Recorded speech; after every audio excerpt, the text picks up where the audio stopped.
labaran duniya. Labaru da dumi su babu ɓangaranci cikin gida da ƙasashen waje.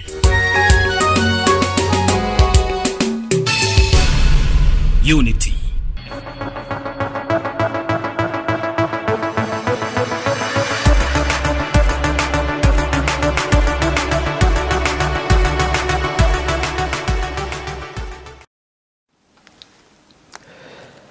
Assalamu alaikum masu kallon tashar Unity TV, barkanmu da wannan lokaci da muka saba kawo muku labaran duniya. Da farko a cikin muhimman kanun su, Najeriya za ta buɗe cibiyar rubuta jarabawar NECO a ƙasar Saudiya. Bashir El-Rufai ya yi kakkausan martani ga gwamna Ubasani kan kalaman shi ga tsohon gwamnan jihar Kaduna Nasir El-Rufai. An kashe wani makiyayi a sabon hari a nan jihar Plateau. A labarin ƙetare kuwa 'yan sanda sun kama ɗaya daga cikin mutanen da ake zargi da kashe 'yan yawon buɗe ido a Yukado. Sai kuma a fagen wasanni inda Bayern Munich da Liverpool suke rige-rigen ɗauko Xabi Alonso domin zama mai horas da 'yan wasansu.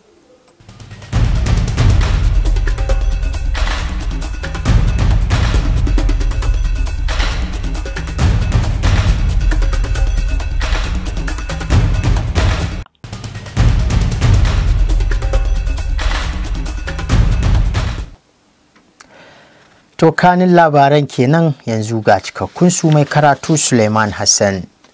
Hukumomi a Najeriya sun sanar da cewa nan ba da jimawa ba za a buɗe sabuwar cibiya da za a riƙa zana jarabawar kammala makarantar sakandare ta ƙasa a Najeriya wato NECO a ƙasar Saudi Arabia. Hakan kuwa ya biyo bayan kammala tantance cibiyar zana jarabawar da ke makarantar Nigerian International School Jidda da ke kasar Saudi Arabia da karamin ministan ilimi Dr. Yusuf Tanko ya jagoranci wata tawaga ta musamman domin gudanar da wani aiki a can. Daga cikin tawagar akwai magatakardan hukumar ta shirya jarabawar ta NECO a Najeriya Farfesa Ibrahim Wushishi. A lokacin ziyarar tawagar ta samu damar ganawa da hukumomin makarantar da kuma duba duk abubuwan da suka kamata a mallaka kafin a buɗe cibiyar zana jarabawar. Dan gidan tsohon gwamnan jihar Kaduna Bashir Nasir El-Rufai ya caccaki gwamna Ubasani na jihar Kaduna, inda ya bayyana shi da mukarrabansa a matsayin waɗanda ba su da ƙwarewar aiki. Wannan na zuwa ne a matsayin raddi game da zargin da gwamna Ubasani ya fara yi, wadda ya yi ikirarin cewa yana fuskantar wahala wajen biyan albashin ma'aikata a jihar saboda ɗimbin basussukan da tsohon gwamnan jihar Nasir El-Rufai ya barwa Kaduna. Rahotanni dai sun bayyana cewa a ranar Asabar ɗin da ta gabata ne gwamna Ubasani a yayin wani taro a Kaduna ya koka da yadda ya gaji da bashin da ya kai dala miliyan bashin da ya kai dala miliyan 587 da kuma bashin kwangila guda 115 daga gwamnatin El-Rufai da ta shuɗe. Sani ya ƙara da cewa sakamakon hakan yana samun wahala wajen biyan albashin ma'aikata a jihar. To sai dai Bashir Nasir El-Rufai ya mayar da martani ne a shafinsa na X, inda ya zargi gwamna Ubasani da tawagarsa akan gazawa sabbaba hauhawar farashin kwangila da kuma hasashen da ake yi na forex, tare da mamakin dalilin da ya sa suke basu da bashin matsayin uzuri na rashin aikin yi. Kazalika El-Rufai ya zargi gwamna Ubasani da yin barci a Abuja da wasu ma'aikatan da ba su da ƙwarewa akan aiki. Tsohon shugaban Najeriya Olusegun Obasanjo ya buƙaci 'yan Najeriya da kada su yanke ƙauna da ƙasar nan. Obasanjo ya bayyana haka ne lokacin da ya kai ziyara ga gwamna Godwin Obasake na jihar Edo a gidan gwamnati da ke garin Benin, babban birnin jihar ta Edo.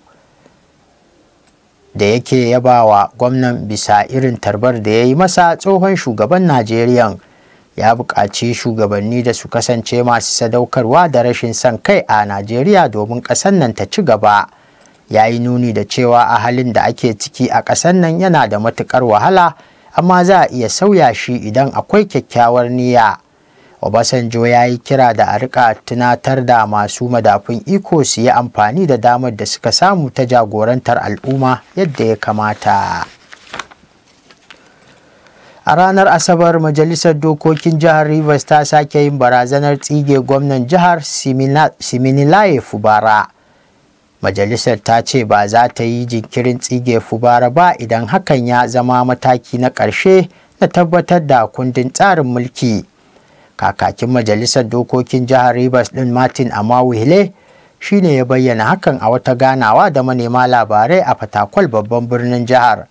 Shugaban majalisar ya kasance tare da abokan aikin shi 26 a yayin zantawa da manema labaran. Wannan da yana zuwa ne a daidai lokacin da 'yan majalisar wakilai 27 da ke biyayya ga ministan babban birnin tarayya Abuja Nyesom Wike suka yi kaca-kaca a tsohuwar majalisar yayin neman zaben shugabancin jam'iyyar PDP na jihar Rivers ƙarƙashin jagorancin Dr. Abiye Sekibo kan caccakar da ta yi wa wato Wike a kwanan nan. A shekarar 2023 dai 'yan majalisar sun yi barazanar tsige gwamnan ne biyo bayan arangamar da ya yi da ministan babban birnin tarayya Nyesom Wike. Amma a watan Disamba, 'yan majalisar dokokin jihar Rivers ɗin 26 suka janye sanarwar tsige gwamna Fubara. Hakan na kunshe ne a cikin wata sanarwa ta janyewar da aka karanta a zauren majalisar a ranar Laraba da ta gabata. Sun ce sun yanke hukuncin ne saboda mutunta shugaba Bola Ahmed Tinubu wadda ya kira taron sulhu tsakanin bangarorin da ke rikici da juna. An rawaito cewa shugaba Tinubu ya kulle yarjejeniyar zaman lafiya tsakanin gwamna Fubara da magabacinsa Wike. Idan muka dawo nan gida jihar Plateau kuwa a yammacin Juma'a ne aka kashe wani makiyayi a ƙauyen Katigo da ke ƙaramar hukumar Miyango ta jihar Plateau, wato da ke Miyango a ƙaramar hukumar Basa ta jihar Plateau. Shugaban ƙungiyar Fulani makiyaya ta Gan Allah Garba Abdullahi ya tabbatar wa manema labarai faruwar lamarin a ranar Asabar, inda ya bayyana cewa an kashe mamacin ne a lokacin da yake kiwo bayan 'ya'yansa ya tafi kawo musu abinci daga gida. Shugaban kungiyar ta Gavdan ya ce an gano gawar mamacin ne a ranar Asabar a ɓoye a cikin gonar ayaba a yankin, inda ya ƙara da yin kira ga jami'an tsaro da su yi bincike tare da ɗaukan ƙwaƙƙwaran mataki kafin lamarin ya yi tsamari. A cewar su, mutane ne masu son zaman lafiya, amma ana kashe musu 'yan uwa a ko da yaushe ba tare da sanin dalili ba. Yana mai karawa da yin kira ga jami'an tsaro da su tashi tsaye domin kawo ƙarshen wannan wato kashe-kashe. Shugaban kungiyar ta Gavdan ya zargi 'yan kabilar Irigwe da kisan mamban nasu, inda zargin wato 'yan kabilar Irigwe din suka musanta, inda suka ce ya yi gaggawa a zargin kabilar Irigwe da wannan kisa tun kafin a yi bincike. Tsohon sakataren watsa labarai na wato kungiyar kabilar ta Irigwe Malison Davidson, wadda ya musanta zargin, ya yi kira ga jami'an tsaro da su yi bincike su kuma hukunta wadda aka kama da laifin kisan ko da ɗan wacce kabila ce. Ya bayyana cewa sun tashi da labarin kisan makiyayin, kana sun kuma yi Allah wadai da wannan aika-aika. Duk wani ƙoƙari da aka yi na jin ta bakin mai magana da yawon rundunar Operation Safe Haven mai wanzar da zaman lafiya a yankin, Manjo Janar Samson Zakom, game da wannan lamari ya ci tura zuwa lokacin hada wannan rahoto. To Allah ya kyauta, da fatan Ubangiji ya kawo mana zaman lafiya a jihar Plateau da ma ƙasa baki ɗaya da sassan duniya.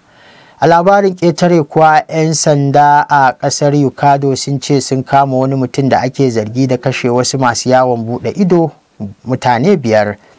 Mutanen na cikin ayarin mutane da suka tafi lardin Manabi domin yin batun wato hutun Ista. A daren Juma'a ne dai kungiyar ɓata garin suka yi wa otel ɗinsu ƙawanya tare da tafiya da mutane 7 cikin masu yawon buɗe idon.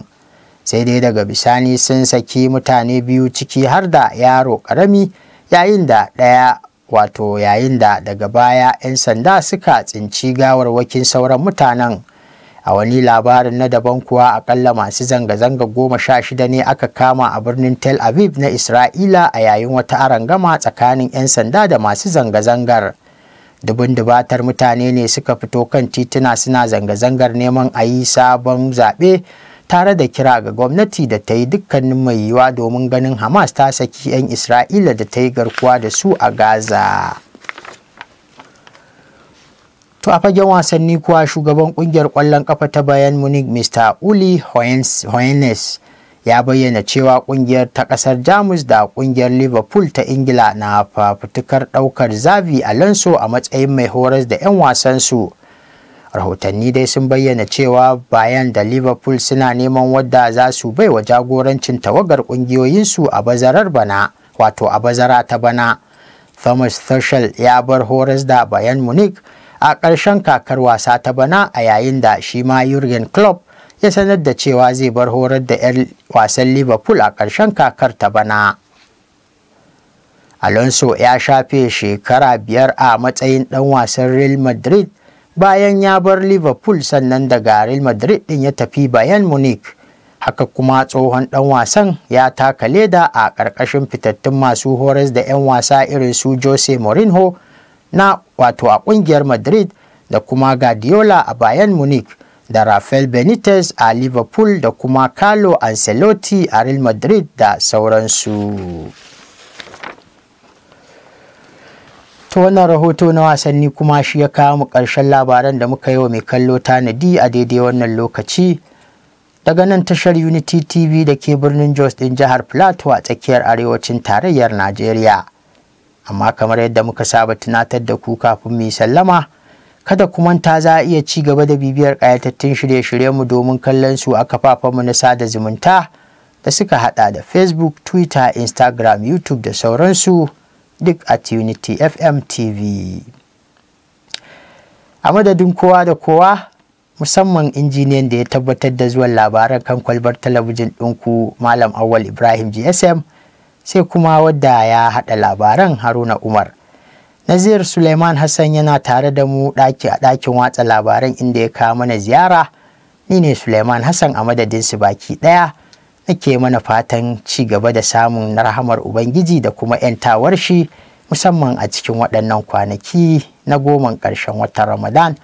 Da fatan Ubangiji ya karɓi ibadunmu ya kuma sa mu dace cikin falalarsa mai ɗimbin yawa. Mu kasance lafiya.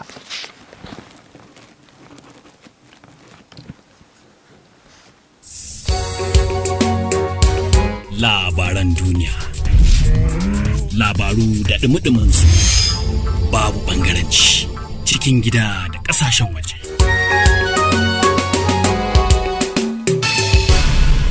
Unity